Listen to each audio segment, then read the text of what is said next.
Sur la plus belle avenue du monde, l'US bleu-blanc-rouge pour les champions du monde dans le bus des champions, la Coupe du monde passe de main en main. Un joueur l'embrasse, l'autre la soulève. Tous exultent. Les Bleus ont communié lundi sur les Champs-Élysées avec une immense foule de supporters aux couleurs bleu-blanc-rouge. La clameur éclate lorsque le bus à impérial sur lequel sont juchés les 23 joueurs et le sélectionneur Didier Deschamps s'engage sur la plus belle avenue du monde, depuis la place de l'Étoile. Le bus, frappé des mots « champion du monde », roule au pas pour laisser aux fans, environ 300 000 sur place, selon une source policière, le temps de savourer ce retour de Russie, qui se prolonge ensuite à l'Élysée avec le président Emmanuel Macron. Un couloir a été aménagé pour laisser le passage libre et, dès que le bus s'avance, les supporters se précipitent contre les barrières en hurlant. Ils crient à en perdre la voix, les drapeaux s'agitent. La foule acclame les Bleus sur les Champs-Élysées, le 16 juillet 2018. Copyright Pool, Eric FEFERBERG. La patrouille de France effectue plusieurs survols, lâchant à chaque passage une traînée bleu-blanc-rouge dans le ciel azur. Et cette fois, pas de fausses notes, l'ordre des couleurs est respecté, à la différence du 14 juillet où un Alpha Jet avait lâché un fumigène rouge et non bleu comme prévu.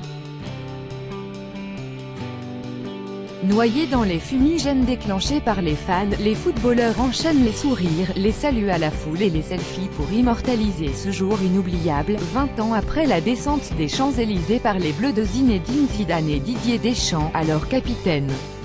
Waouh, c'était complètement dingue, ils sont trop beaux, la France est belle, s'exclame Julia Cohen, 28 ans, après avoir vu passer les Bleus. Elle appelle aussitôt sa mère pour lui raconter l'événement. Merci les Bleus. Deux spectateurs brandissent chacun un carton sur lequel est dessinée une étoile.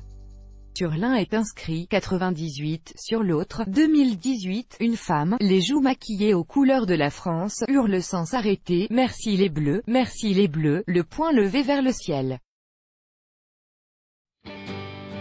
Le bus des champions du monde descend les Champs-Élysées, acclamé par la foule, le 16 juillet 2018. Copyright AFP, Bertrand Gay. Un jeune garçon lance un ballon en direction du bus, qui touche presque Didier Deschamps. Bleu, blanc, rouge, le tricolore se décline sur tous les tons, drapeau, couronne de fleurs, chapeau de cow-boy ou à clochette, maquillage sur les joues ou les lèvres. Samuel Safran, restaurateur de 32 ans, lui, est un peu déçu.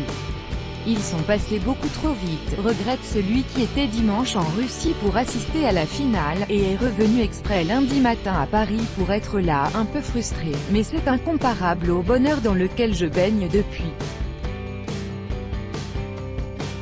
25 heures. Depuis la mi-journée, les supporters s'étaient massés sur l'avenue, reprenant la liesse là où ils l'avaient laissée dimanche soir après la victoire contre la Croatie, 4-2, qui a propulsé la bande à Griezmann au sommet. On est super fiers de cette équipe, ils sont vraiment devenus nos joueurs.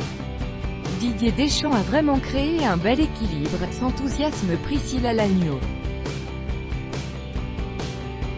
Alors il fallait qu'on les voie, et puis la coupe aussi, ajoute cette jeune femme. Mais c'est quoi ce monde, s'écrie un gamin juché sur les épaules de son père, pendant que les plus athlétiques grimpent aux platanes et aux lampadaires pour profiter du spectacle. Certains, pour patienter, s'étaient lancés dans un petit concours de chant.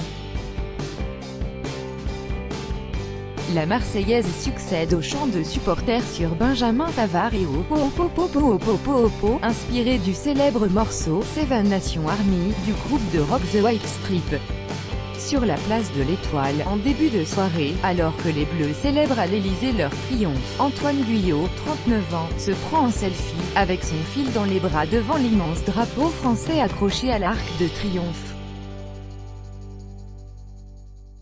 J'étais déjà là en 98, je suis là aujourd'hui et je serai là en 2022, lance ce commercial en riant. Tout droit de reproduction et de représentation réservé, copyright 2018, Agence France Presse.